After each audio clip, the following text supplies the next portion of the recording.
And with that, Mr. Frangela, Thank you, Your Honor. you may begin with your opening.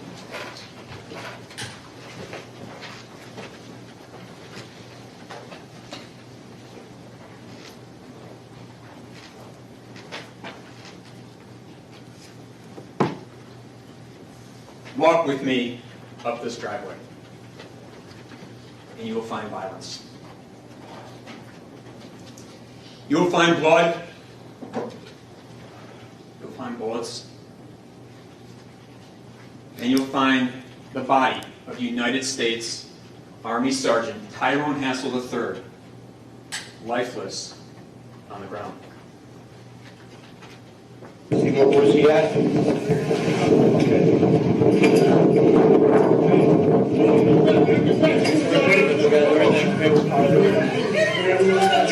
Don't anybody come up here, guys. What we're trying to, Mike.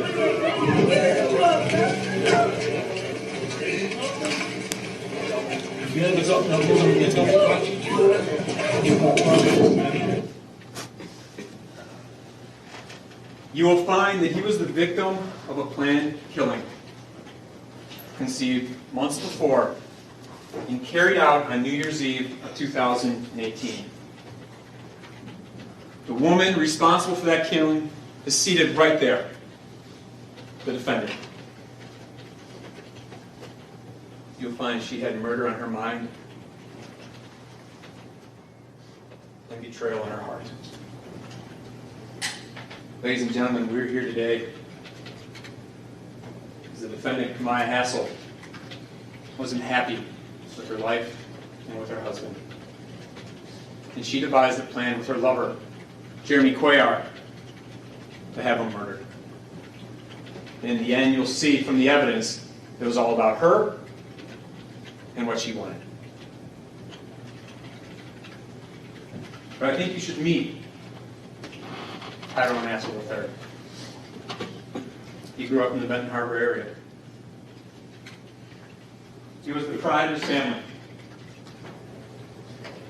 A scholar at Benton Harbor High School, junior ROTC at high school, got a scholarship to go to Grand Valley State University and went there. While at Grand Valley, he decided he wanted to serve his country. So he enlisted in the Army. He took that same work ethic with him and was very successful in the Army. He moved up, gained the respect and the admiration from the people in his unit, and made sergeant at a very young age because of how he approached his job and the responsibility that he took on.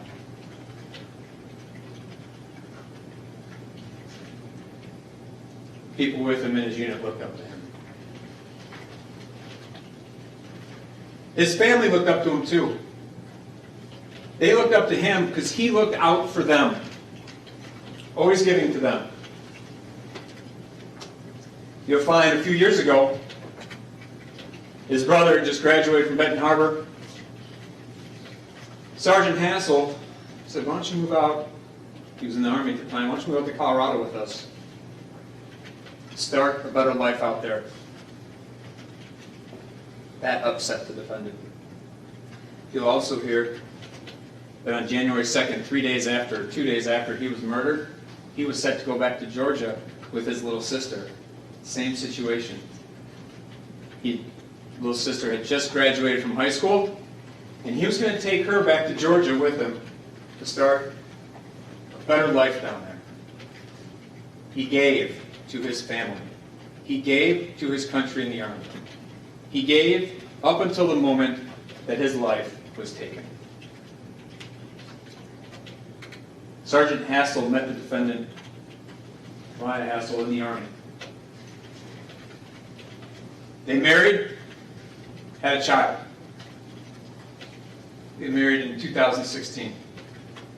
The child, Tyrone Hassel IV. Affectionately, they nicknamed him Chunk. He's pretty big, hefty. Things aren't always easy, though, when you have a newborn. Life can get stressful. Things can get tough. The defendant was not happy with her life and the stress. She wanted more that she felt she was not getting from Sergeant Hassel in their relationship. In February of 2018, Sergeant Hassel deployed to Korea. The defendant also took a deployment to Korea. They're in separate units. They're in separate barracks in Korea. They would see each other, but they were living separately.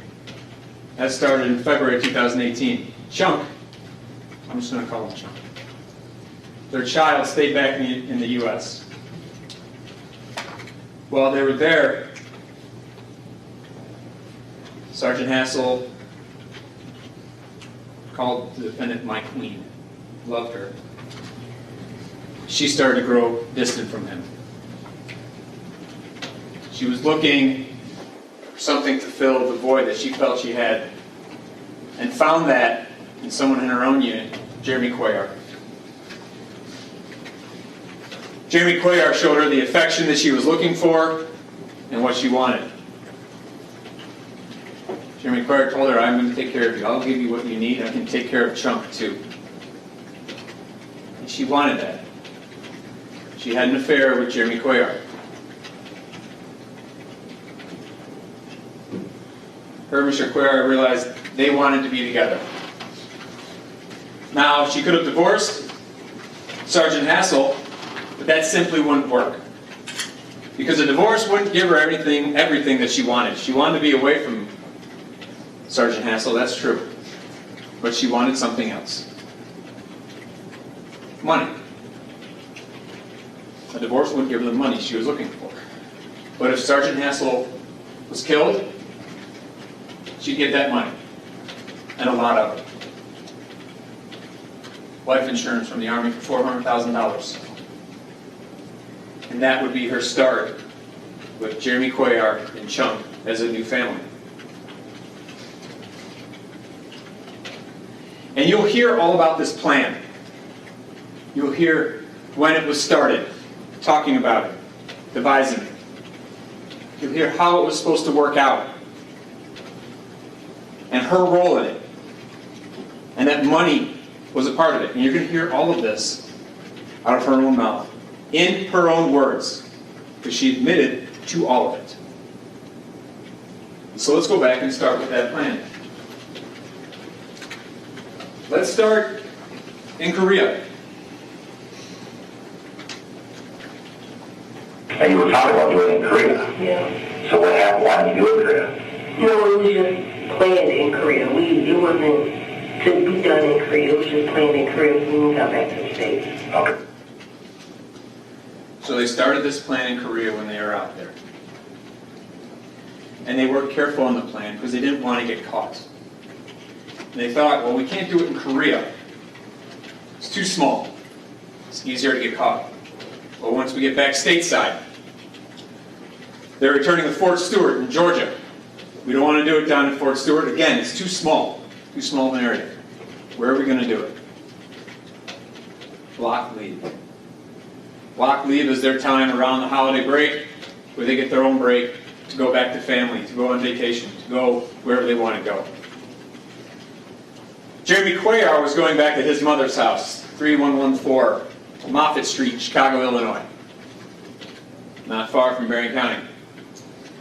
The defendant, Sergeant Hassel, and Chunk were coming up back to Berrien County. They were going to stay with his family over at 2086 Colfax Avenue in St. Joseph Township, Michigan. Berrien County, Michigan. A few miles from where we are right now. And in mid-December, Sergeant Hassel and the defendant and Chunk came back up from Georgia. Sergeant Hassel, they would see some friends, catch up. Even cut some hair from friends to make some extra money. Because that's what he was. He was a hard worker. Always trying to get ahead. Hustle. Working hard. And while he was doing that, the defendant was in contact with Jeremy Cuellar. Continually contacting him. Trying to figure out how we're going to get this done. How we're going to carry out this plan that we started in Korea. And now we're going to finish in Berrien County, Michigan. and she continued to communicate with him. One of those was through Snapchat. And she said, you know, the Snapchat, yeah, if you look at that, it would make me look like I was pushing this crime. But Snapchat, as you'll see, they delete right away. One of the reasons why they use it. But she'll indicate, yeah, if you had those records, the actual chats, snaps, you'll see I was the one pushing this crime. Because I was calling him into Berrien County. I was calling him and telling him what to do. These Snapchat messages, now I know you're in a different place than you are right now, okay? I think it'll make you look like you're pushing this. Because you're calling back. Yeah. It's gonna make me look like I'm pushing it. Okay. All right. Probably calling back is gonna make me. She'll admit that she was the one telling him where to go and calling him back. But a couple days after the murder, she deleted her Snapchat account.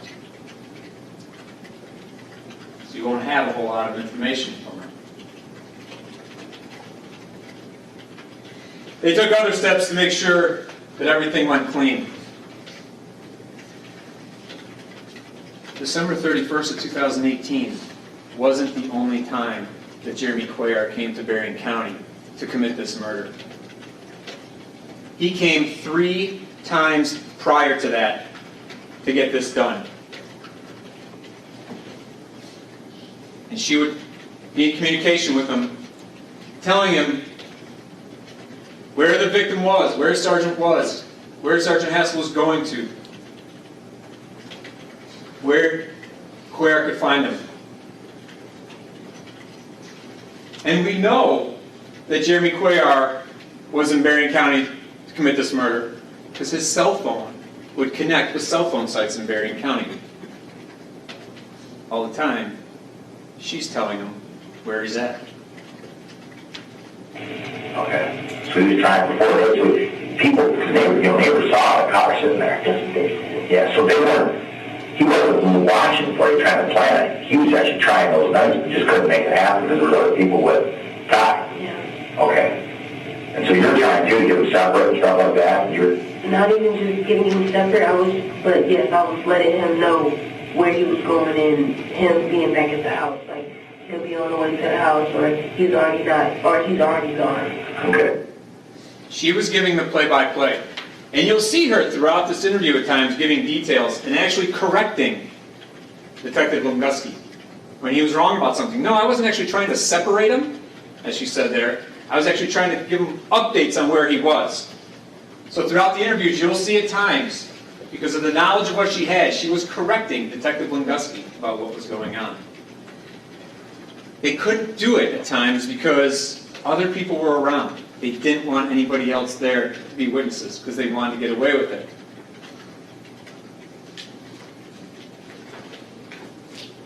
New Year's Eve came. Jeremy Cuellar made his 4th and fateful trip back to Berrien County to commit this murder. And there were some issues, and at times Jeremy Cuellar said, look, it's not working out tonight, we'll do it another time. And the victim, or the defendant said, no, we got to get it done tonight. Look, this is where he's at. She even mentioned him being at Walmart and talked about him being at Walmart and wanting to complete it that night. I told him, I said, he's going to be coming back soon. He came back to the house, nothing happened. And you called him after this, was that? No, when he went to Walmart. Oh, he went to Walmart, okay. I said, he's going to be coming back. I said, he's going to be coming back soon.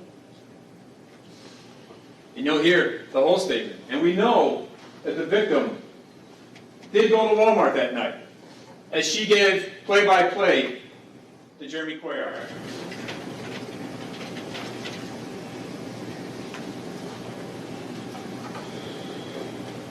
Jeremy Cuellar said, it's not going to work, there's people around, we'll do it another time. And she said, no, it's got to get done on the 2nd.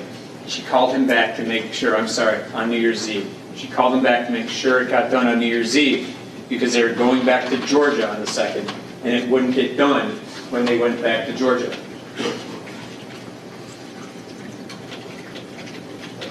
you were telling him to hold on and come back, you're calling back. You wanted it done that night rather than waiting for another day?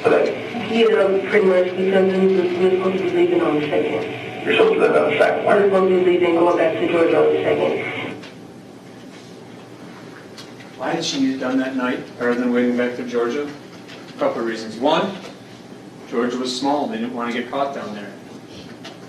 But there was another reason. A selfish reason on her part, too.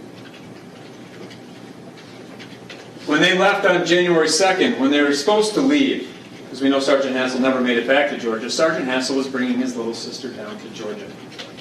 And the defendant said, I knew if she came down it wouldn't happen. And I was already unhappy, and this was just going to make me more unhappy. So that's why she called him back to make sure it got done that night. Right. You didn't want to wait till after the second.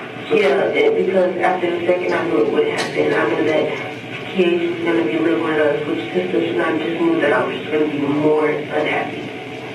Right. And that's how I felt. I was unhappy. Not happy. So that's why the defendant called Jeremy Cuellar back to finish it that night. On New Year's Eve, Sergeant Hassel was at a little gathering a couple miles away. The defendant stayed home with the child. She didn't want to go out. Sergeant Hassel, his father, a couple cousins were meeting a couple miles away. It was a small gathering. And they were making food. And Sergeant Hassel and the defendant had a phone conversation about 10:19 on New Year's Eve about food and him bringing back food for her and for Chunk. And she let Cuellar know at that time, hey, you can't leave. Don't leave. I know you want to leave, but don't. He's coming to bring me food. This is the time. And he was just like, never mind, we'll just try another day. And he was still in the area, and then I said, well, he's about to bring us something to eat. And then that's when he came back. And the defendant knew exactly when Sergeant Hassel was coming to bring him something to eat because he sent an iMessage. And it said, just wrap y'all food up, about to be on the way. She said, okay.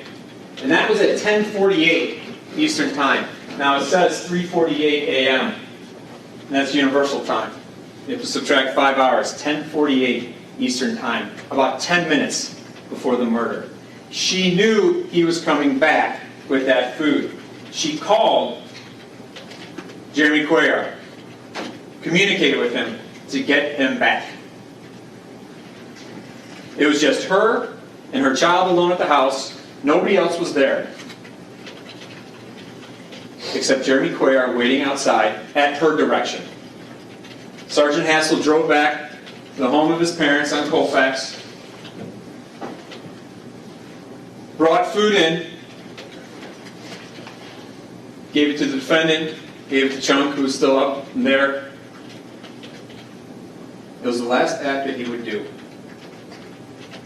His last act was giving. It was the last time that Chunk would ever see his father alive.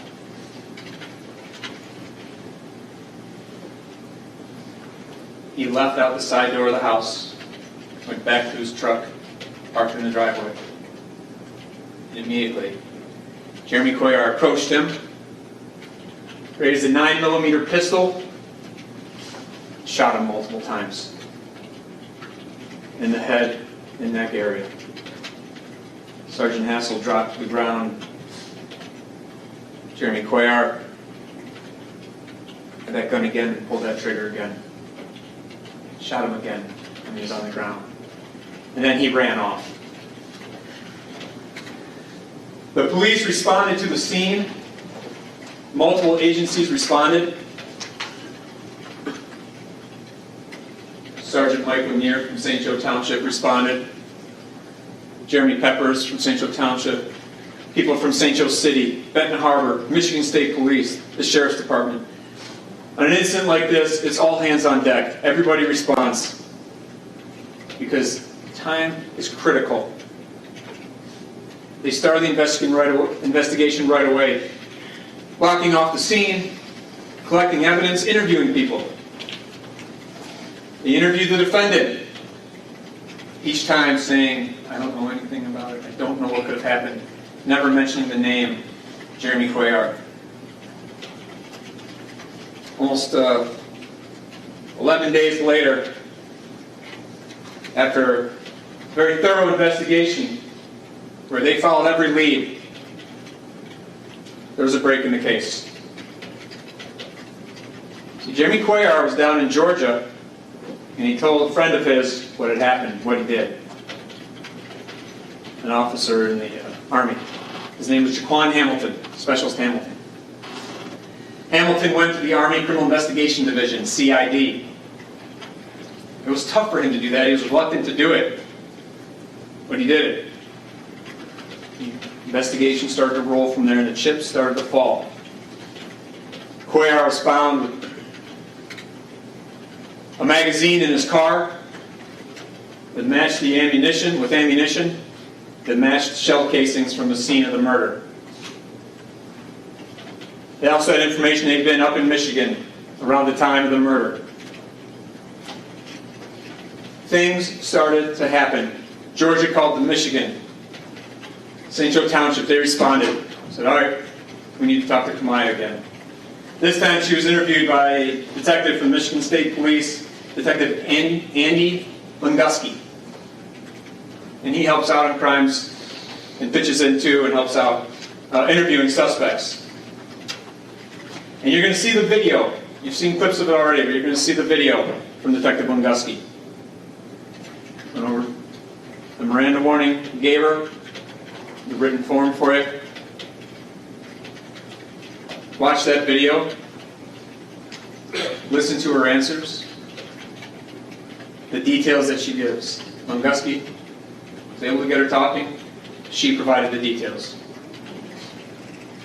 You learn she was a woman who was unhappy with her husband and wanted more. You learn that she planned this out and helped to carry it out. And what you'll also learn, we talked earlier about betrayal in her heart, was greed in her heart. Money. You will learn that money was a big part of the equation here, by her own admission. Is the money part of it? The money is part of it, yes. Okay. She'll talk about $400,000. Detective Lunguski said, did you put that above Ty's life? It wasn't worth it, was it? I did put above his life. No, it wasn't worth it. But you put your needs and your wants above somebody's life. I did. $400,000 is not what Ty is it? You thought it was before. Would you say that's a fair statement? Yes. You'll go through the interview and you'll also hear talk about Jeremy Cuellar, the man that promised to take care of her, take care of Chung. And during the interview, another sign of her selfishness, she gets upset with Jeremy Cuellar. Why does she get upset? Well, she says, you know, this was a 50-50 thing. But if he really loved me and wanted to take care of me like he said he wouldn't have given me up like he did. He wouldn't have said this was me and her. He would have just said, no, this was me, this was all my idea. Kemia had nothing to do with it. And she was upset with Jeremy for giving her up. Listen to her. Another act of her selfishness. You know, this was a 50-50 thing. He talked about it to where police were able to call back up here and he instantly said, this was me and her. It was never, well, I felt this type of way about him, so I scoped out and I did it. He wasn't thinking about taking care of me and my child like he told me that he would. He instantly just said, this is me and her, we playing this out together. He wasn't interested in taking care of me and my child like he said he would. She was upset with him because he talked about her being involved with it. That's why she was upset with him. You will see this confession in the details she gives. Even at one point in the confession, she will say, I feel just as guilty as he is. Her own words, she feels just as guilty as Jeremy Cuellar for Jeremy pointing that gun and shooting Sergeant Tyrone Hassel that night.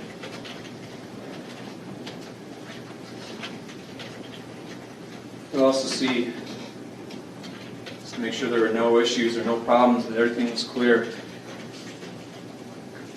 Detective Lunguski put down some questions in writing for her to answer and wrote out her response, and she initialed it.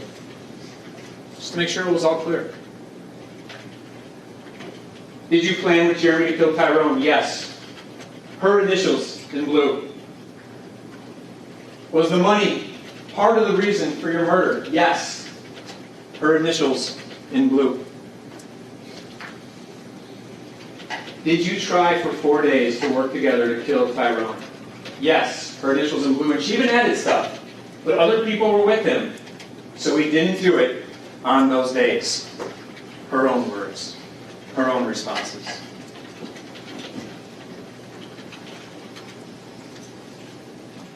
But even after speaking with Detective Lunguski,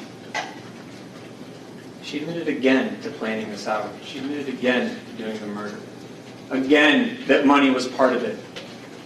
She made a telephone call to her mom. That phone call was recorded. But on it, she says again, yeah, we planned it in Korea. Money was part of it. Jeremy came up here from Chicago to kill him. And she also mentioned that Jeremy ditched the gun in Chicago. She said that all to her mom on the phone. You'll hear some of the recordings. There were many, many phone calls. Can't play all of them. Just over 1,000. Well, you'll hear some of her statements and what she said.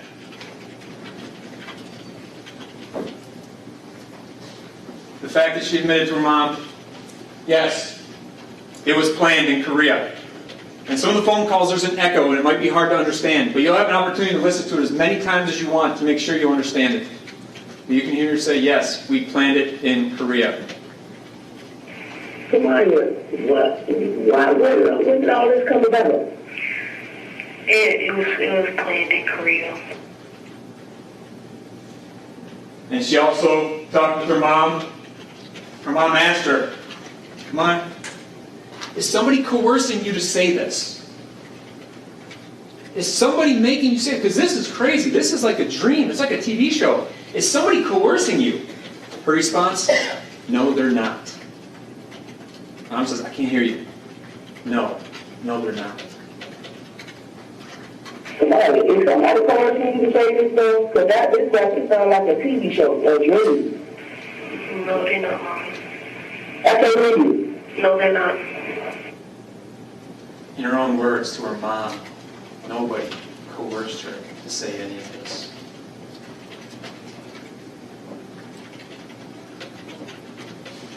Mom also asked her a question, which we'll hear is, did you tell him to do that? Referring to Jeremy Cuellar. Did you tell him to shoot Ty? We planned it, Mom. We planned it. Ladies and gentlemen, it is that simple. And it is that straightforward. She conspired with Jeremy Cuellar to have her husband murdered.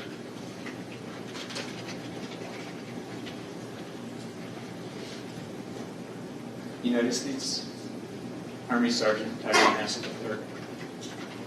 Because she wasn't happy.